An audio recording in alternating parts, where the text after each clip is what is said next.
Hey everybody, we spent the night last night at the Ilani Casino? Ilani? I don't know. It's right off of the 5 interstate, and you know, when you're traveling in a group especially, sometimes it's easier just to stay in a casino parking lot.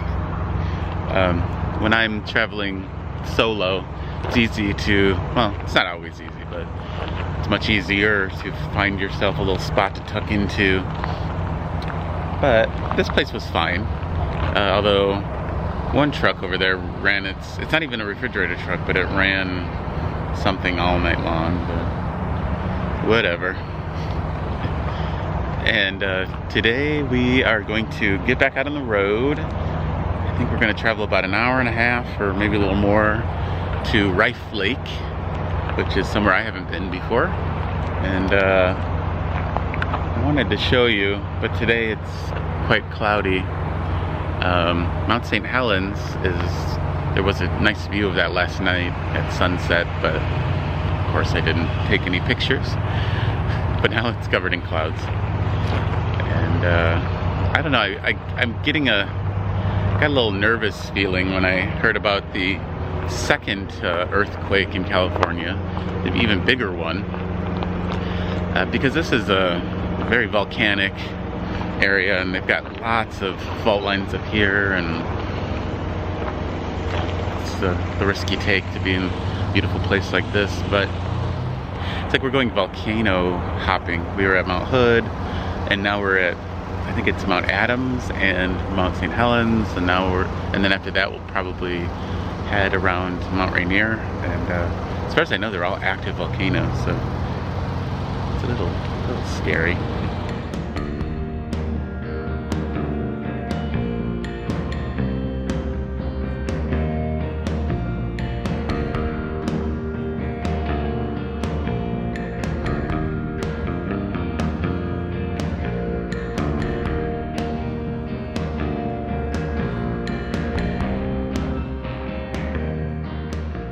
So last night we stayed at Riffe Lake, which some of you might be familiar with. It's pretty popular, and it was certainly popular last night or yesterday because it had a lot of people there, and that's not necessarily a problem. It's a beautiful area. The lake is beautiful. The mountains are gorgeous, but people played loud music, and they played it pretty late, which a little inconsiderate, but you know, what can you do? And then we were all woken up this morning by somebody shouting, and it was a guy who looks like he had been staying there a long time, just by the looks of things, and he was having some kind of issue. I don't know if it was drug related or mental health, maybe both, but he was shouting very early, woke everyone up, and it was, you know, obscenities and that kind of stuff. Eventually 2 sheriff's deputies arrived, and they were there a long time. The officers were very nice. They came around and talked to quite a few people, it seemed like, and what they said is that they couldn't do anything because it was private land, and fish and agriculture, whatever, a different type of officer had to come to handle the situation, but they said that they wouldn't be able to get there until tomorrow.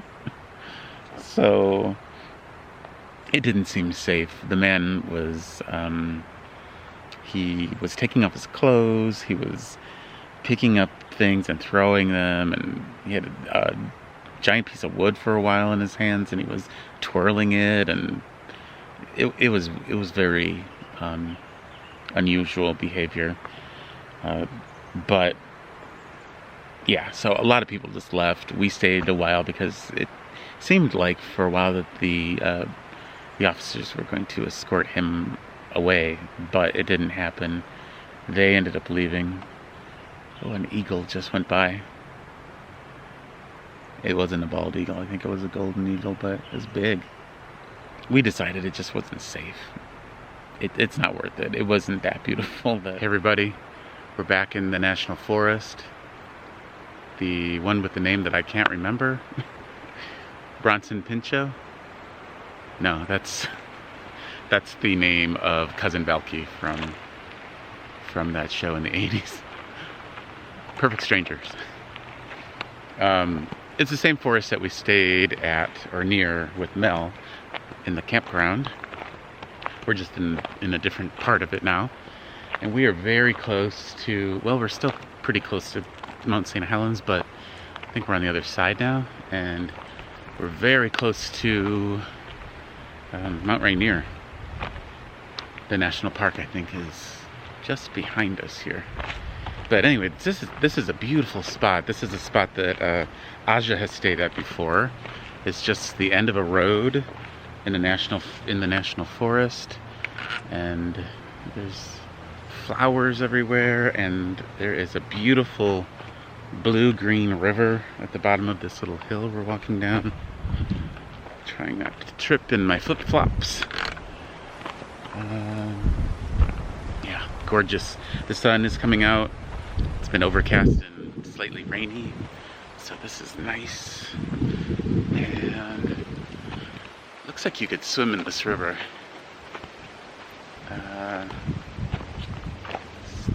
Doesn't look very deep, but it's probably very cold. I would assume it's snow melt from Mount Rainier, but I don't know that for sure. Let me show you. It was much greener from above, but look how pretty it is.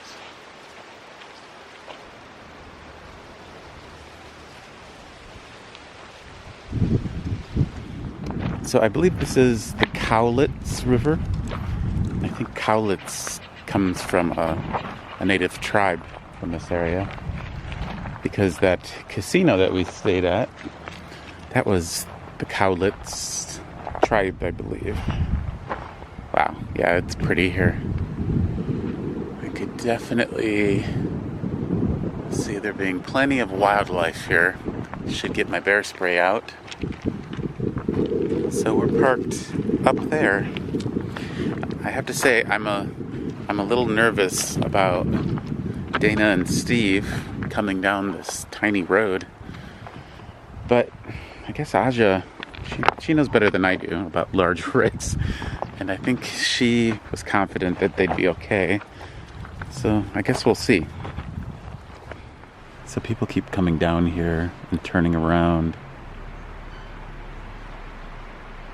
I can't imagine if a larger rig is coming down, what will happen. Because there's not enough room for two vehicles to get past each other. So, and the family and Aja are only like 5 minutes away. So, hope it all turns out okay. So what do you think? This is the end of the road. Boulders. There's my van. I don't know. I don't know exactly how long their rig is, but I have my doubts. It's not like you can go off-road here because you would go down this canyon. And the other side isn't much better. Yeah, it's actually boulders just beyond that thin layer of trees there.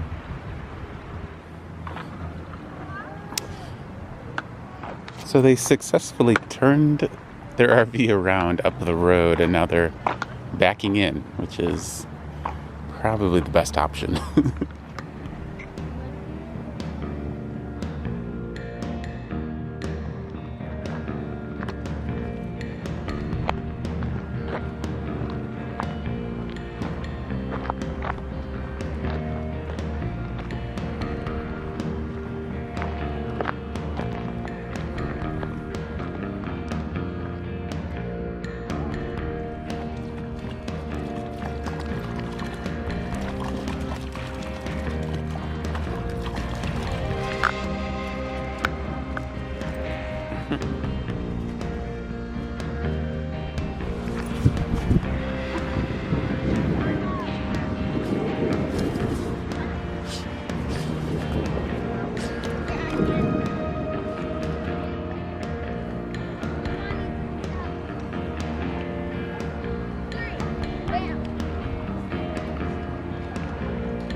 we all fit. And there's even room for other people to park. Well, everybody's leaving us. We're headed to the national park, and those guys are headed back the same direction they came. So, splitting up. Probably we'll see them in a couple of days, though.